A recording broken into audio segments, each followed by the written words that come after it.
1절부터 13절까지 말씀 함께 읽도록 하겠습니다. 1절입니다.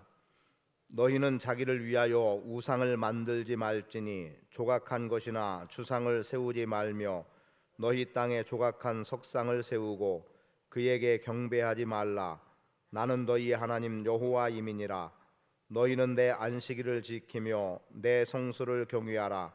나는 여호와이니라. 너희는 내가 너희에게 철따라 비를 주리니 땅은 그 산물을 내고 밭의 나무는 열매를 맺으리라. 너희의 타작은 포도 딸 때까지 미치며 너희의 포도 따는 것은 파종할 때까지 미치리니 너희가 음식을 배불리 먹고 너희의 땅에 안전하게 거주하리라. 내가 그 땅에 평화를 줄 것인즉 너희가 누울 때 너희를 두렵게 할 자가 없을 것이며 내가 사나운 짐승을 그 땅에서 제할 것이요 칼이 너희의 땅에 두루 행하지 아니할 것이며 너희의 원수들을 쫓으리니 그들이 너희 앞에서 칼에 엎드러질 것이라.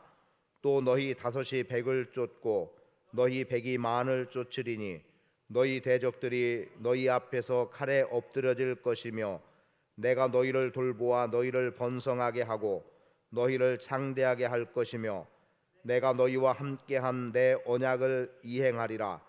너희는 오래 두었던 묵은 곡식을 먹다가 새 곡식으로 말미암아 묵은 곡식을 치우게 될 것이며 내가 내 성막을 너희 중에 세우리니 내 마음이 너희를 싫어하지 아니할 것이며 나는 너희 중에서 행하여 너희의 하나님이 되고 너희는 내 백성이 될 것이니라. 나는 너희를 애굽 땅에서 인도해 내어 그들에게 종된 것을 면하게 한 너희의 하나님 여호와이니라. 내가 너희의 멍에의 빗장을 부수고 너희를 바로 서서 걷게 하였느니라. 아멘. 하나님과 우리와의 관계가 어떻게 형성되느냐에 따라서 우리가 하나님께로부터 예비된 복을 누릴 수 있고 또는 하나님 앞에 바로 서지 못한 관계의 불확실성으로 인해서 하나님 앞에서 화를 당하게 되는 일들이 있을 수 있습니다. 우리가 하나님을 믿는다고 하면 기본적으로 갖는 마음의 정신은 하나님께로부터 복을 받는다는 거지요. 물론 우리가 복이라고 말하는 이 복은 보통 우상을 섬기면서 갖게 되는 기복신앙 정도의 개념 속에서의 복이 아니라 영생을 복으로 한 중심으로부터 우리의 삶 속에 하나님께서 어떻게 우리 가운데 행하고 계신지에 대한, 그래서 하나님의 뜻을 이 땅에서 이루어 나가는 삶의 모습이 우리에게 요구되어지고 있습니다. 그런 가운데 하나님과 우리와의 관계에 대해서 성경이 말하고 있는 것은 이스라엘 백성들에 대해서 말씀해 주신 거죠. 내가 너희를 애굽 땅에서 인도하여 낸 여호와라.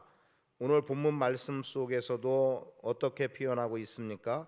13절에 나는 너희를 애굽 땅에서 인도하여 내어 그들에게 종된 것을 면하게 한 너희 하나님 여호와이니라 라고 말씀하고 있고, 그리고 12절에서는 너희의 하나님이 되고 그리고 너희는 내 백성이 될 것이라.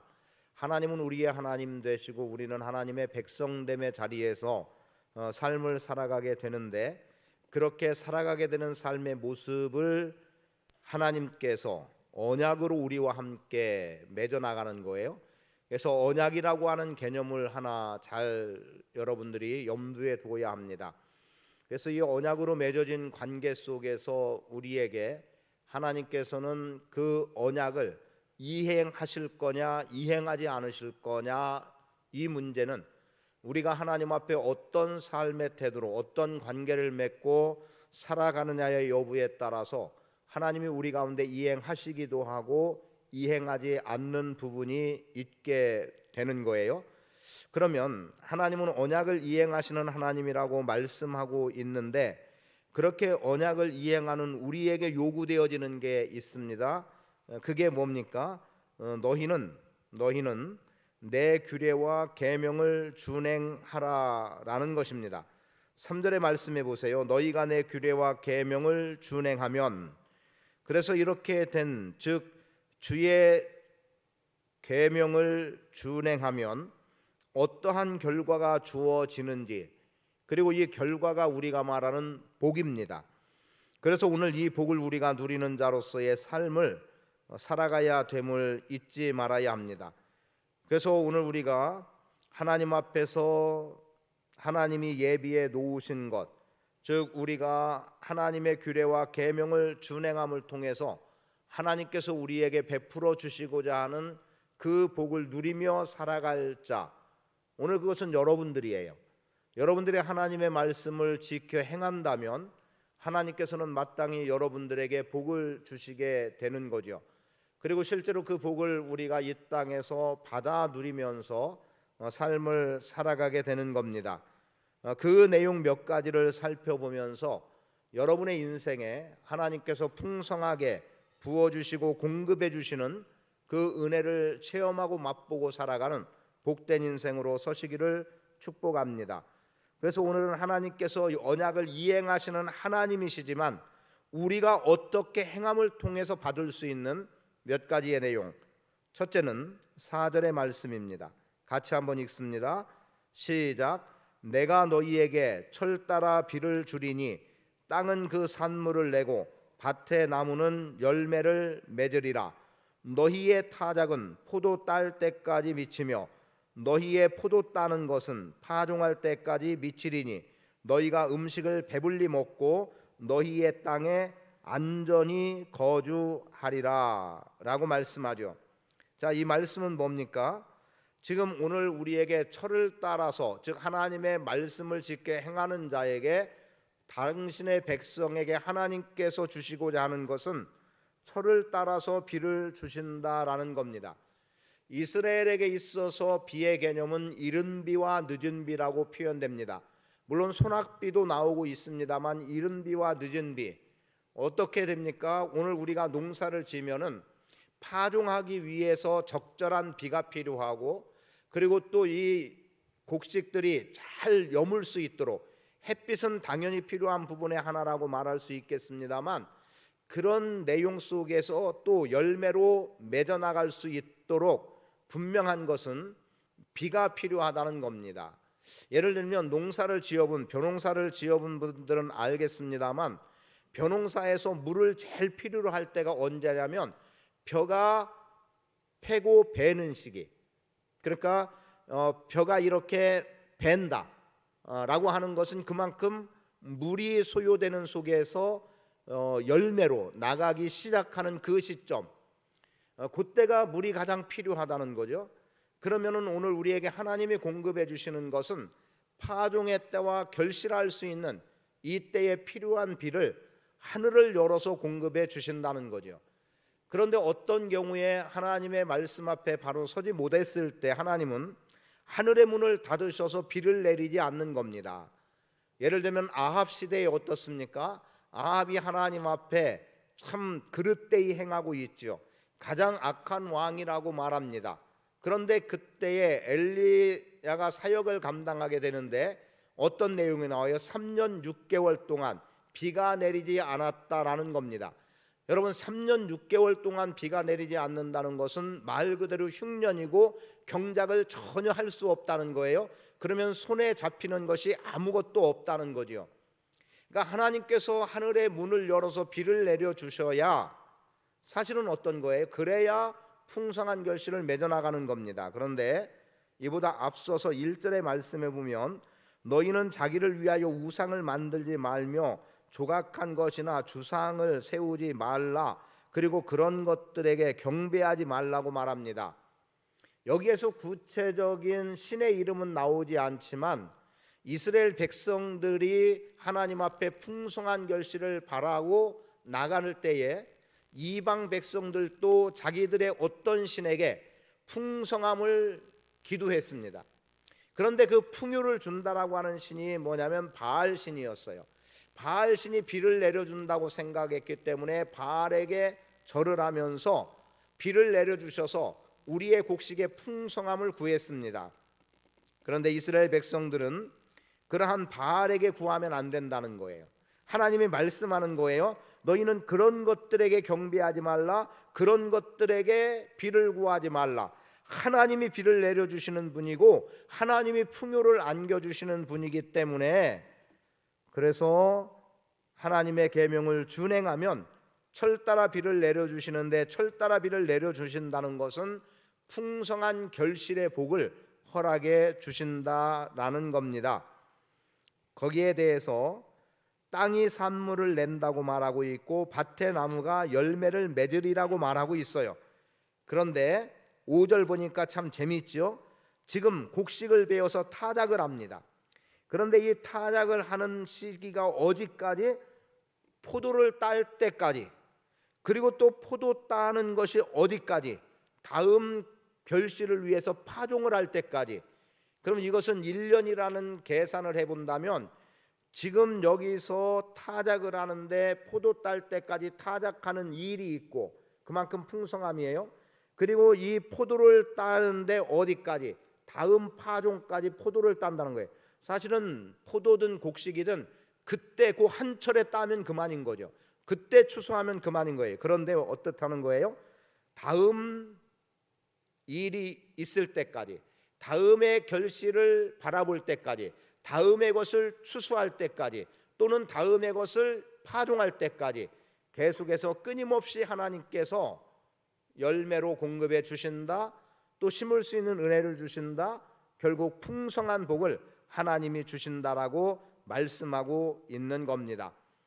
이렇게 된다면 어떻겠습니까? 너희가 음식을 배불리 먹을 거라는 것이고 너희 땅에 안전히 거주하겠다는 겁니다.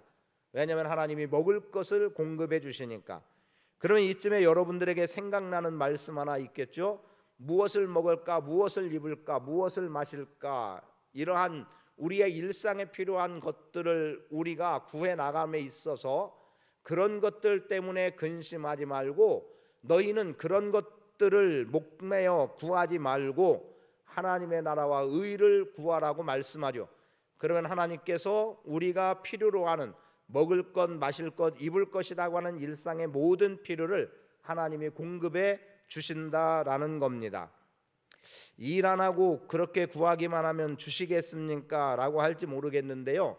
여러분, 오늘 우리가 사실은 많은 부분에 욕심이에요. 과한 욕심 때문에 사실은 풍성하게 살아갈 수 있는데도 과한 욕심 때문에 나는 가난하다고 생각하고 있고 나는 가진 것 없다고 생각하고 있고 나는 누리지 못한다고 생각하는 거죠. 그런데 잘 들여다보세요. 여러분 경제의 수준이면 아주 잘 사는 범주에 들어갑니다. 오늘 우리가 신용이라고 하는 것들이 있죠, 그죠? 특히 은행권과 관계돼서는 신용을 말합니다. 그런데 신용이라고 하는 게 저는 빚이 없어야 신용이 좋은 줄 알았어요. 그런데 은행권의 신용은 그게 아니더라고요. 대출을 받아서 제때에 이자를 제대로 내면 신용 등급이 높아지더라고요. 왜 그러냐면 결국 내가 낸 이자가 은행의 이익, 수익을 높여주는 결과를 가져오는 거예요. 그래서 결과적으로 신용이 높다라고 하는 것을 알게 됐어요. 그렇게 알게 된 게 제가 마이너스 통장이라고 하는 것을 쓰다가 마이너스로 쓰다가 그리고 점점 채워졌어요. 다 채워지고 한 1년 정도 계속해서 마이너스 없이 지내게 됐어요. 그런데 다음에 신용 등급이 떨어진 거예요. 그래갖고 이자율이 높아진다는 거예요. 그래서 왜 그러냐 그랬더니 대출을 일으켜서 쓴 게 없다는 거예요. 저는 그때 그 사실을 알게 됐어요. 그래서 돈을 빌려서 이자를 주는 것도 결국은 내 신용의 등급이 높은 거구나라는 거였어요. 그런데 얼마 전에 요즘은 신용 정보 같은 것을 스마트폰을 통해서도 쉽게 찾게 돼요. 그런데 제 신용 등급이 얼마가 나오느냐? 두 군데에서 나오더라고요. 한 군데에서는 1000점이 나왔고 한 군데에서는 정확한 게 모르겠는데 1000점 나온 데는 내가 상위 3%에 든다는 거예요. 신용 등급으로. 아니 그게 가능한 일이에요? 그런데 왜 상위 3%에 들겠어요? 상위 3%에 든 것은 마이너스 통장을 많이 쓰고 이자는 제때 갚았다는 증거가 되는 거더라고요. 그래서 좀 씁쓸한 면이 있어요. 신용 등급이 좋은 게 다 좋은 게 아니더라. 결국 빚으로 살아가는데도 신용 등급은 좋더라는 거죠. 그래서 그냥 씁쓸하게 웃고 말았는데, 한 군데는 그보다 조금 낮은, 그런데 거기는 상위 10몇 프로에 해당되더라고요. 그러니까 저는 그 신용 등급을 가지면 은행권 어디 가서든지 돈을 빌리기가 수월한 거예요. 은행서 돈만 빌릴 줄 알아도 그것도 재능이라고 표현하는 사람도 있던데, 그래 본다면 어떻습니까? 저는 제가 살아감에 있어서 사실은 부족함이 없는 거예요. 그런데 더 가지려고 하고 더 좋은 것을 먹고 더 좋은 것을 입고 취하려고 하니까, 그러니까 결과적으로 부족하다라는 거고 가난하다라고 하는 거지, 그렇지 않으면 그냥 일상의 삶은 지금 주어지는 현실 앞에서도 하나님 앞에 감사할 수 있다는 거죠. 저는 여러분들이 하나님의 말씀을 지켜 행하는, 그래서 하나님의 계명을 준행함으로 인해서 하나님께서 여러분의 인생에 철따라 비를 내려주심으로 풍성한 열매를 맺는 복을 누리기를 바랍니다. 여러분의 배가 부를 수 있는 넉넉함의 은혜가 하나님께로부터 주어지기를 축복합니다. 너희가 음식을 배불리 먹고 땅에 안전하게 거주하리라. 이 복이 하나님의 말씀 계명을 준행하는 여러분의 삶 속에 경험되기를 다시 한번 축복합니다. 두 번째는 하나님의 규례와 계명을 준행하는 자에게 주어지는 두 번째의 복은 내가 그 땅에 평화를 줄 것이라고 하는 6절의 말씀에서 찾아볼 수 있습니다. 평화를 주니까 어때요? 누울 때 너희가 두렵지 않을 수 있다는 거예요. 즉 두렵게 할 자가 없다는 것 아닙니까? 사나운 짐승들을 그 땅에서 제하게 될 것이고 칼이 너희의 땅에 두루 행하지 아니할 것이다. 그러니까 우리를 습격하는 이방의 강함도 하나님이 막아주실 것이고, 그리고 또 짐승의 떼들로 인해서 우리의 재산이나 우리의 생명에 해를 당하지 않도록 하나님이 보호해 주신다라고 말씀합니다. 내가 지금 눕습니다. 누웠는데 내일에 대한 염려와 근심으로 잠을 자지 못한다든가, 누웠는데 혹시 짐승의 떼가 나를 해하지는 않을까, 아니면 약물이를 훔쳐가진 않을까, 이런 생각들 때문에 잠을 이루지 못한다거나, 아니면 이방인의 군대들이 우리를 공격해 와서 이 풍성하게 철따라 비를 주심으로 풍성하게 거둔 이 결실을 다 빼앗아가고 불지르고 하지는 않을까. 그러면 두려움 때문에 잠을 제대로 자겠습니까?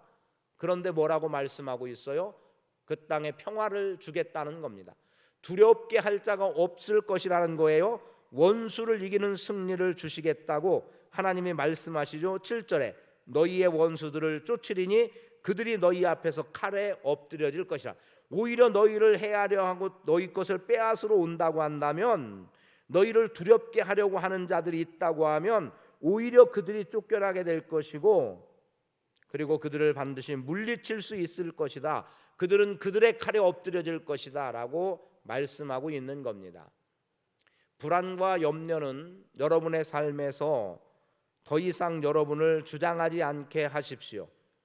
염려하고 근심할 만한 일도 없이 하도록 하나님께서 여러분의 삶을 주관해 주시기를 축복합니다. 내 안에 염려와 걱정, 두려움들로 인해서 잠 못 이룬다면 그것은 큰 불행일 수밖에 없는 거예요. 그러나 하나님은 하나님의 말씀을 준행하는 자에게 평화를 주신다고 말씀하고 있고, 그리고 나는 작지만 큰 것을 물리칠 수 있는, 나는 적지만 많은 것을 물리칠 수 있는 은혜를 허락해 주심을 8절에서 이렇게 표현합니다. 너희 다섯이 백을 쫓고 너희 백이 만을 쫓으리니. 이게 가당치나 한 소리입니까? 여러분, 5명이 100명을 쫓는다? 우리가 얼마나 강하면 우리의 그 5의 강함 때문에 백이 혼비백산하고 도망가겠습니까? 우리의 백의 숫자가 얼마나 크길래 만이라고 하는 숫자를 물리칠 수 있겠습니까? 그런데 하나님이 우리 편에 계시면 오늘 우리는 손 하나 까딱 하지 않아도 하나님께서 그들을 혼란 속에 빠뜨리고 하나님께서 그들을 스스로 패망하고 도망하게 만들어 주신다라고 말씀하고 있는 거예요. 여러분에게 이런 은혜가 있기를 원합니다. 혹여라도 여러분을 대적하는 자 있으면 하나님이 막아주시고, 여러분의 두려움 속에 빠진 무엇이 있다고 한다면 그 두려움에서 여러분을 건져주시기를 축복합니다. 여러분의 소유는 결단코 누군가에게 빼앗기지 않기를 바랍니다. 하나님이 지켜 보호해 주시는 그 은혜 속에 서기를 바라요. 세 번째는 하나님의 계명을 준행하는 자에게 주어지는 세 번째의 복, 9절에 나와 있습니다. 내가 너희를 돌보아 너희를 번성하게 하고 너희를 창대하게 할 것이며, 그러면서 말씀해 주신 것이 내 언약을, 내가 너희와 함께한 내 언약을 이행하리라고 말씀하고 있는 거예요. 여러분을 번성하고 창대하게 하겠다고 주님은 말씀하고 있습니다. 이미 앞에서 철따라 복을 주심으로 인해서, 비를 주심으로 인해서 복을 누리게 되는, 그래서 먹고 마심의 문제가 해결됐다고 표현되고 있습니다만, 다시 한번 창대와 번성 속에 살아서 먹고 마심의 문제를 뛰어넘는 하나님께서 땅의 소산을 풍족하게 해 주신 것과 더불어 여러분의 후대가 잘 되는, 여러분의 자손이 번성하는 은혜를 허락해 주시겠다고 말씀하고 있는 겁니다. 여러분, 자녀에서 자녀를 보는 것 얼마나 소중한지 모릅니다. 이게 하나님이 주신 가장 큰 복 가운데 하나입니다. 교회를 생각해 보세요. 교회에서 부모된 부모가 우리를 자녀로 낳아서 우리가 부모와 함께 신앙생활을 해나갑니다. 그런데 그렇게 신앙생활에 나가는 우리가 우리의 교회를 떠나버리면 그 뒤를 이을 사람들이 없는 거죠. 또는 우리가 낳은 자식들이 다른 교회를 간다? 그러면 그것은 또한 우리가 어찌하겠습니까? 교회를 이어나갈 사람이 없는 거예요. 제가 들었던 내용 가운데 하나 이런 표현을 썼어요. 며느리가 시어머니와 한 공간에서 예배하기가, 신앙생활 한 교회 섬기며 신앙생활하기가 그게 그렇게 쉽겠느냐, 편하겠느냐? 고부지간이라고 하는 개념 속에서 며느리와 시어머니의 관계, 그러면 그렇게 계산하면 어떻습니까? 그러면 우리의 아들들은 다 우리 교회를 떠나야 되는 거예요. 그럼 또 달리 생각하면 어떻습니까? 그럼 우리의 딸들이 남편들 결혼해서 사위들을 데려오냐, 사위들만, 나를 기준으로 하면 사위들만 우리 교회에 와서 그렇게 신앙생활하며 교회를 유지해 나가야 되는가? 아니죠. 여러분, 뭐 그렇게 시어머니와 며느리 간의 갈등의 문제를 미리 얘기하고 그렇게 함께 예배하기가 어렵다고 말할 이유가 뭐겠습니까? 여기서 대를 보는 게 우리 안에 필요한 부분입니다. 그게 오늘 우리에게 필요한 거예요. 여기 이민희 집사님 계십니다만, 진우 형제가 결혼해서 며느리 자부가 나 어머니하고 함께 신앙생활하고 싶지 않아요. 그리고 다른 교회 가겠어요 하면은, 그래 니네 가서 잘 살아라, 편하게 신앙생활해라, 그렇게 하실 거예요? 아니면 야, 안 된다, 내 뒤를 이어서 네가 우리 교회를 지켜야 된다, 어떻게 하실 겁니까? 친정어머니와 신앙생활하는 건 편한지 모르겠어요. 그렇다고 해서 며느리가 시부모와 신앙생활하는 것을 불편하다고 전제하지 마세요. 얼마든지 아름답게 믿음 생활에 나갈 수 있고, 그리고 얼마든지 풍족하게 하나님을 섬겨 나갈 수 있습니다. 자, 창대하다, 번성하다, 이것은 단순히 먹고 마심의 문제를 뛰어넘는다고 말씀을 했습니다. 그리고 먹고 마심의 문제를 사실은 10절에서도 다루기는 해요. 뭐라고 합니까? 오래 두었던 묵은 곡식을 먹다가 지금 우리는 작년, 재작년의 것을 먹는 거예요. 그게 아직 남아 있어서. 그리고 지금 새 것을 거둬들였어요.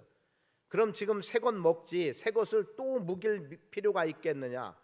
우리 가끔 그런 거 봐요. 음식 썩어서 나가는 거 가끔 보면 결국은 오래된 것만 먹다 끝나는 거예요. 지금 새 것 들어왔으면 새 음식 먹으면 되는데, 이 새 음식은 보관이 더 오래 간다고 해서 냉장고 깊숙이 놔두고 묵은 것 먹고, 그러다 보니까 또 묵어져 버려요. 여러분, 새 것 먹으세요. 새 것 취하는 게 중요합니다. 하나님이 그렇게 약속을 했잖아요. 묵은 것 버리고 새 것을 먹게 해주실 만큼 풍족함을 포함해서 창대와 번성을 말씀해주고 있는 겁니다. 단순히 풍요, 먹고 마심의 문제가 땅의 문제라고 한다면, 땅의 소산의 문제라고 한다면, 창대하고 번성하는 것은 후손의 문제입니다. 저는 여러분의 자녀들이 이 땅에서 여러분의 우리 교회에서 이 교회에서 여러분의 뒤를 이어서 여전히 그들이 교회의 중심에 서는 자들이 되도록 힘을 기울일 수 있게 되기를 바랍니다. 그리고 지금 여기 뭐 소수가 있습니다만 또 지금 말씀 듣는 분들 중에도 어떨지 모르겠는데 여러분들이 열심으로 섬겼던 그 열심의 나이대가 언제입니까? 그럼 여러분의 자녀들도 그 나이대에 열심을 내야 되는데 지금 우리가 육체의 생명이 길어지다 보니까 이게 누적이 돼 버렸어요. 그래서 지금은 50이 넘어도 교회 중심에 서지 못하는 때가 돼 버렸어요. 옛날에는 30대만 돼도 30 중반쯤 되면은 교회의 모든 일을 다 맡아서 주관하고 움직였는데 그런데 지금은 50, 60이 돼도 그 자리에 그 축에 끼지 못하는 일들이 너무 많습니다. 후대의 잘됨은 여러분들이 빨리 후대에게 할 수 있도록 길을 열어주고 만들어주고 하게 하는 겁니다. 그래야 교회는 또 다른 젊음 속에서 교회가 부흥할 수 있고 성장해 나갈 수 있습니다. 창대와 번성 꼭 기억하십시오. 하나님의 계명을 준행하면 하나님께서는 여러분들에게 창대하고 번성하는 복을 허락해 주실 겁니다. 그리고 마지막으로 약속된 말씀이 있습니다. 11절입니다. 내가 내 성막을 너희 중에 세우리니 내 마음이 너희를 싫어하지 아니할 것이며 나는 너희 중에 행하여 너희의 하나님이 되고 너희는 내 백성이 되리라고 말씀하고 있습니다. 여러분, 하나님께서 하나님이 거하시는 성막을 여러분 중에 세우겠다고 말씀합니다. 물론 신약에서는 뭐라고 말씀합니까? 너희 몸이 하나님이 거하시는 성령이 거하시는 성령의 전인 줄을 알지 못하느냐라고 말씀하고 있죠. 여러분, 여러분에게 하나님께서 당신의 이름을 두시고 당신의 임재를 증명해 주는 성막을 세우겠다라고 한다면 그것은 무슨 말이냐? 하나님이 여러분과 함께 하신다는 겁니다. 하나님의 임재하심, 함께 하시는 거예요. 임마누엘의 하나님, 우리와 함께 하신다.